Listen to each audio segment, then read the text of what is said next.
My name is Bobby, and I work with small businesses in the government marketplace. You're listening to FedBiz'5. Get informed, get connected, and get results on everything government contracting.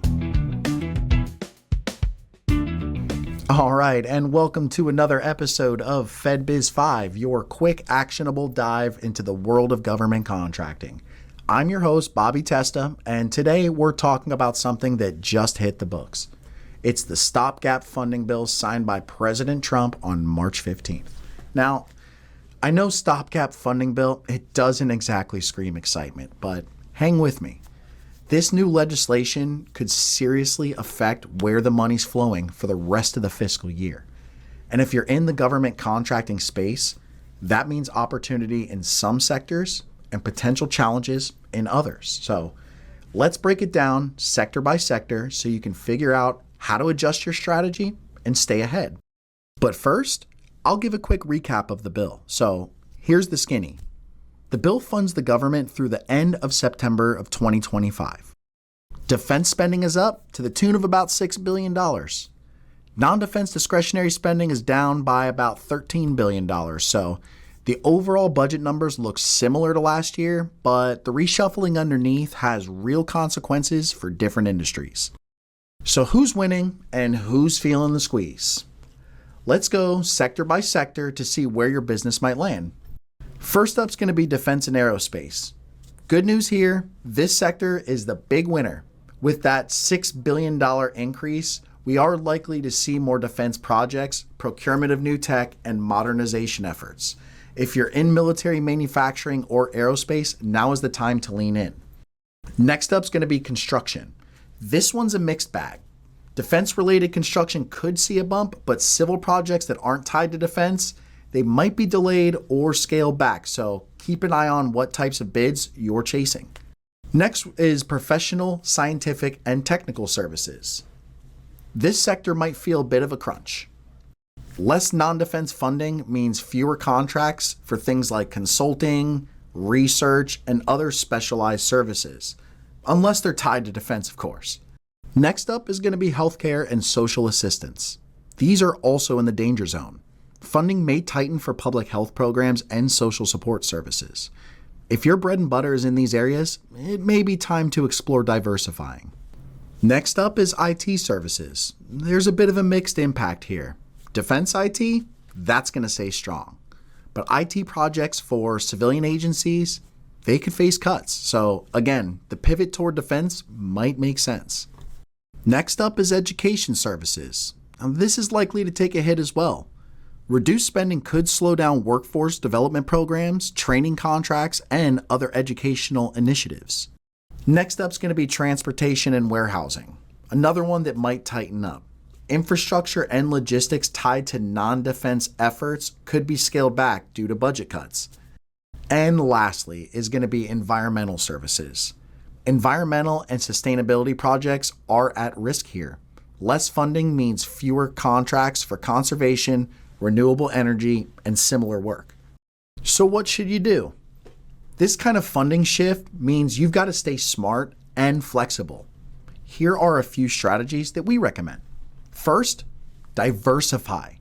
If you've been focused mostly on non-defense contracts, now is a great time to explore what's available in the defense sector. The demand is rising and there's less risk of a spending freeze there. Second, get competitive. I can't stress that enough. Fewer dollars means more competition. Your proposal, it has to stand out. Focus on value, performance history, and cost efficiency. And if you need to help refining your pitch, that's something we do every day. Third, lean into market research. This is a huge one. The better you understand what agencies are spending and where the trends are going, the better position you'll be. And look, if you're only using free tools for this, like SAM.gov or FPDS, you're not seeing the full picture.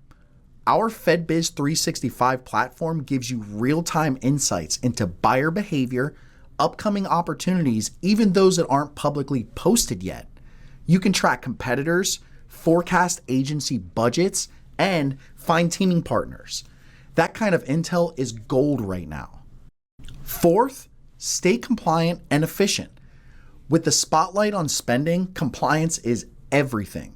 Make sure your SAM and DSBS profiles are optimized, your certifications are up to date, and you've got your paperwork ready to go. And fifth, bring innovation to the table. Federal agencies are always looking for smart, tech-forward solutions, especially if they help stretch limited budgets. If you've got something unique, highlight that in your proposals.